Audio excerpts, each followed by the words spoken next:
Assalamu alaikum, dear viewers. Today we are going to discuss about the schools of psychology. So first of all, what is school of psychology?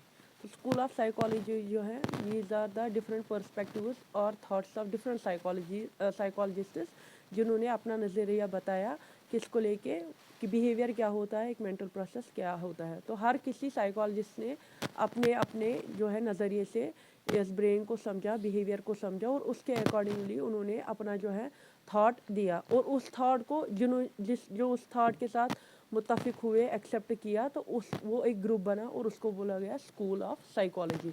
तो accordingly हमारे पास जो है school of psychology जो है, first जो आता है that is structuralism. Second one जो हमारे पास है that is gestational psychology, third one is the functionalism, fourth one is the behaviorism, then psychoanalysis, then उसके बाद हमारे पास आता है cognitive psychology and humanistic psychology. So let us discuss them one by one. First one is structuralism. तो structuralism जो हमारे पास है ये जो है दिया था विलियम वंट ने। तो जैसे इससे पहले भी हमने जब डेफिनेशन ऑफ साइकोलॉजी पढ़ी थी तो हमने उसमें बताया था कि 1978 में जो विलियम वाट था उसने फर्स्ट स्कूल ऑफ जो है फर्स्ट लाइब्रेरी लैब जो थी खोली थी लिप्सिंग यूनिवर्सिटी जर्मनी में, और उसमें उसने डिफाइन करने की कोशिश की थी कि साइकोलॉजी क्या है। तो इस लिहाज से उसको जो है फादर ऑफ साइकोलॉजी बोला जाता है। तो स्ट्रक्चरलिज्म में क्या है, अगर हम नाम पे ही फोकस करेंगे तो ये स्ट्रक्चर देखता है, समझने की कोशिश करता है कि जो बिहेवियर है या जो माइंड है इसका स्ट्रक्चर क्या है। तो इसमें जो है इनके अकॉर्डिंग जो है जो ब्रेन है ये बहुत सारे एलिमेंट्स का बना हुआ है और ये एलिमेंट जो है मिल के जो है ब्रेन को बनाते हैं या माइंड को बनाते हैं। तो उसके अकॉर्डिंगली फिर बिहेवियर बनता है। इसका जो है मेन जिसकी टेक्निक है ये फोकस करता है इंट्रोस्पेक्शन में। तो इसका ये उतना थॉट जो है नहीं चला, इसके कारण इसके बाद क्या बोला गया कि जो थॉट हैं ये जो है एज अ होल परसीव होता है।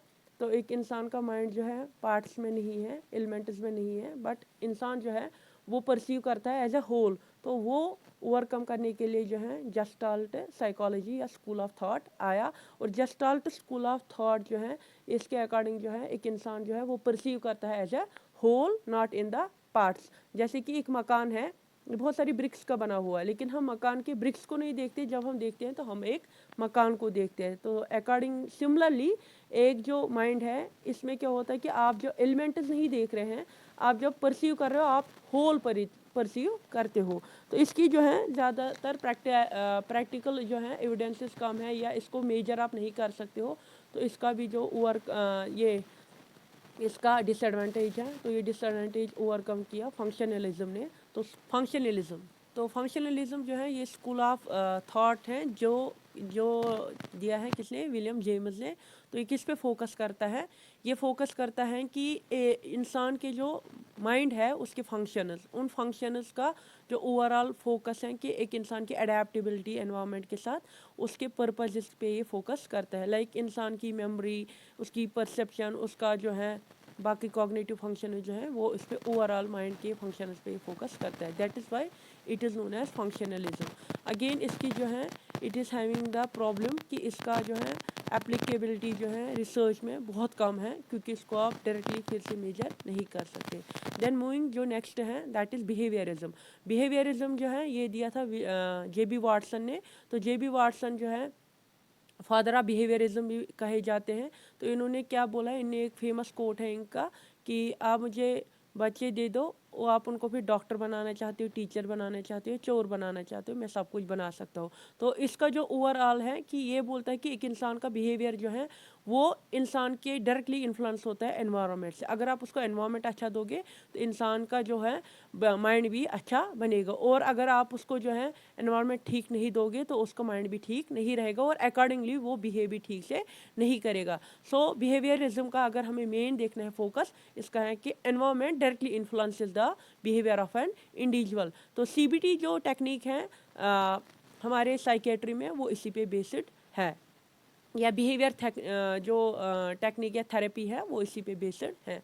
Then moving next one that is हमारे पास जो है वो है साइको एनालिसिस। साइको एनालिसिस जो है वो फ्राइड ने दी थी, और फ्राइड जो है फादर ऑफ साइको एनालिसिस माने जाते हैं। तो फ्राइड का मानना ये है कि इंसान के जो बिहेवियर है या उसका थॉट है वो किसका रिजल्ट है, जो उसकी अर्जेस या डिज़ायर्स होती हैं उसका वो रिजल्ट है। तो उसका जो मेन इस स्कूल ऑफ थॉट का जो फोकस है वो है किस पे, वो ज़्यादा है कि इंसान का जो अनकॉन्शियस माइंड है वो डायरेक्ट करता है इसके कॉन्शियस माइंड को।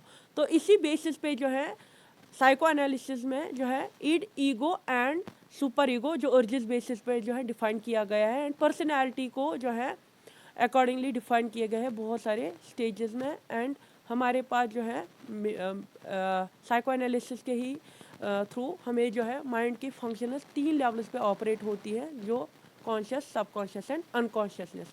देन हमारे पास आ जाती है humanistic school of thought. This thought was given by Carl Roger. Carl Roger का कहना है कि एक इंसान जो है उसकी सेल्फ एक्चुअलाइजेशन होती है, एक पॉजिटिव अप्रोच है उसके जो है लाइफ का। तो उसके अकॉर्डिंग जो है एक इंसान का अपना एक जो है रोल मॉडल है, एक इंसान का अपना एक आइडियल बीइंग है, जो एक इंसान रियल लाइफ में है, वो जो उसका आइडियल लाइफ के साथ उसको मिलाने की कोशिश करता है, उसके साथ वो उसको कंपेयर करके जो है इंसान अपनी सेल्फ एक्चुअलाइजेशन करता है और अपनी लाइफ को जीता है। देन हमारे पास लास्ट वाला जो है that is cognitive psychology. Cognitive psychology या ये स्कूल ऑफ थॉट जो है ये अल्ड्रिक नीसर ने दिया था, और ये फोकस करता है जो जितने भी हमने फंक्शनलिज्म में फंक्शनल्स पढ़े वो भी सेम इसी पे करता है, लेकिन उसके साथ साथ ये कॉग्निटिव कंपोनेंट पे, जो माइंड का कॉग्निटिव कंपोनेंट है ये उस पर ज़्यादा फोकस करता है, like memory, decision making, thought process, ये उस पर जो है फोकस करता है। That was all about the school of thoughts. Hope you understand this topic. Thank you for